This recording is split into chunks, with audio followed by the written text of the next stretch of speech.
欢迎来到新兴消息频道，请订阅频道，所以大家不要错过当天最热门的新闻。我们今天的时事通讯包括以下内容：白鹿回应报瘦到86斤，整个8月都在生病，说的了疑难杂症。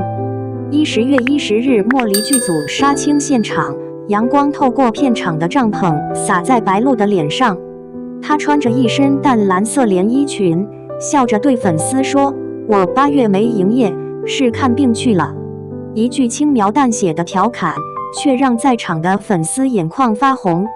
谁能想到，这个镜头里依旧温柔灿烂的女孩，刚刚走出了长达3个月的病痛深渊。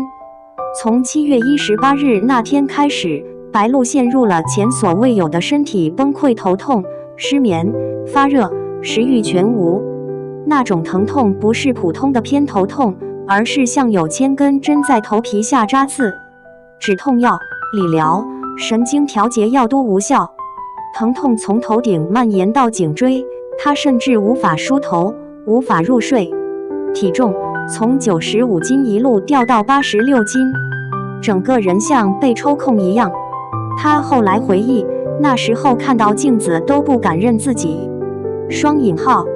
导演在片场见到她，惊讶地说：“你已经和剧中那个乱世孤女的状态重合了，那不是表演，而是生命的透支。”白鹿并没有让剧组或粉丝知道病情的严重程度，她仍旧每天按时到片场报到、化妆、走位、吊威亚。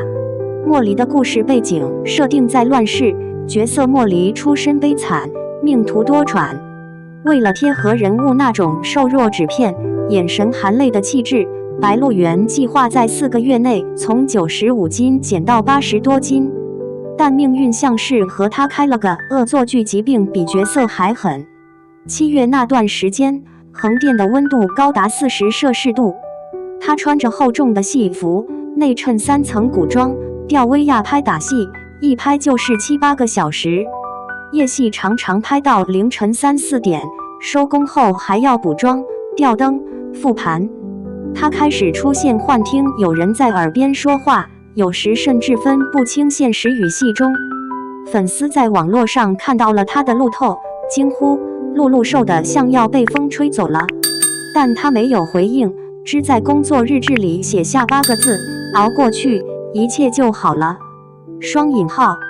在这场看不见的病中，白鹿几乎走遍了各大医院。她去了头皮科、神经内科，做了 CT、核磁共振、脑电波监测，结果却都是未发现明显异常。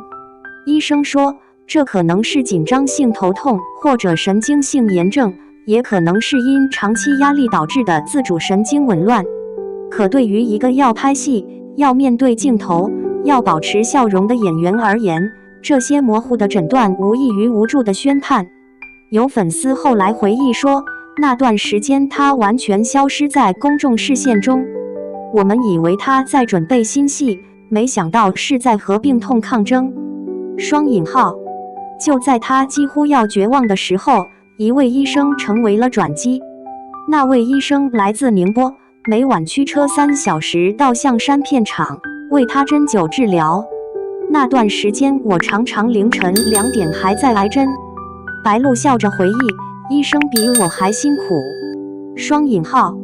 连续10几晚的针灸配合中药调理，奇迹终于出现，疼痛逐渐减轻，食欲回来了，他能睡上1个整夜。9月初，他在朋友圈写下那句温柔的祈愿，希望9月对我好一点。那是他从黑暗中探出的第一缕光。杀青当天，他的体重已经回升至91斤。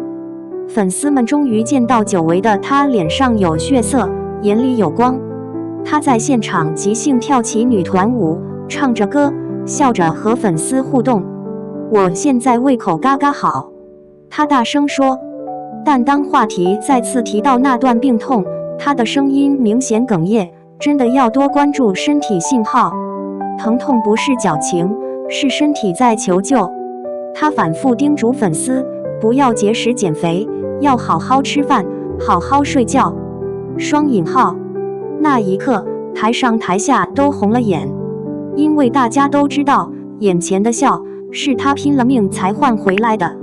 杀青现场，白鹿特意准备了上千份礼物，每一份礼物上都有他亲手画的图案，布袋、镜子、小勺子，每个勺子上都刻着 BLLR 白鹿爱鹿茸以及好好吃饭。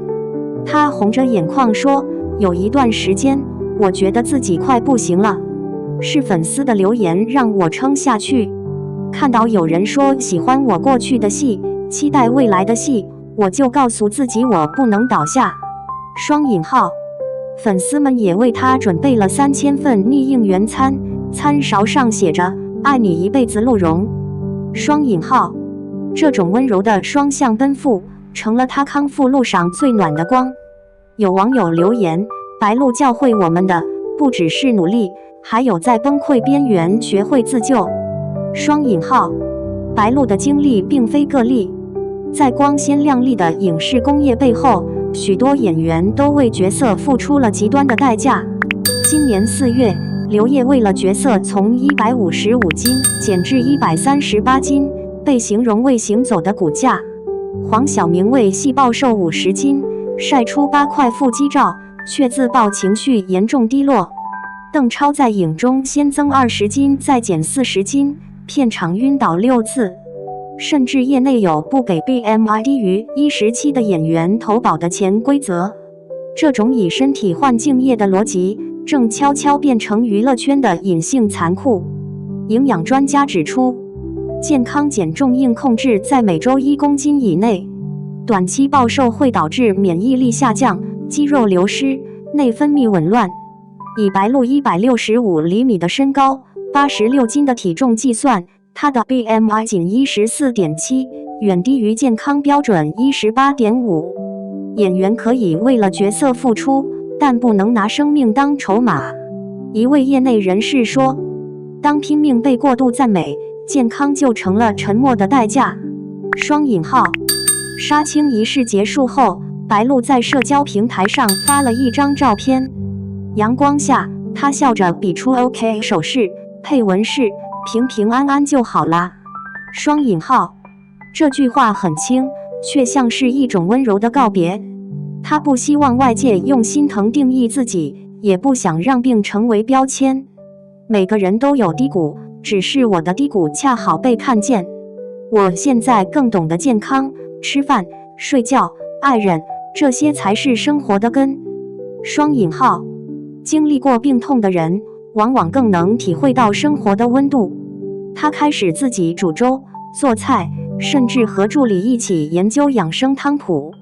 他说，我不想再瘦成风，我想要有力气去笑，去演戏，去爱世界。双引号，过去几年，白鹿的职业轨迹堪称高开稳走，从招摇的快意江湖，到长月烬明的古偶爆款，再到转型正剧北上莫离，他的戏路越来越宽。但莫离这部戏或许是他最难的一次，因为他不仅要演角色的崩溃，还要在现实中与病痛对抗。有人说，这是他真正意义上的蜕变之作，那种被苦难打磨出来的从容，不是表演，而是生命经验。有评论这样写道，白鹿这次不是在演莫离，他成为了莫离。双引号，如今白鹿的身体逐渐康复，状态也日渐明朗。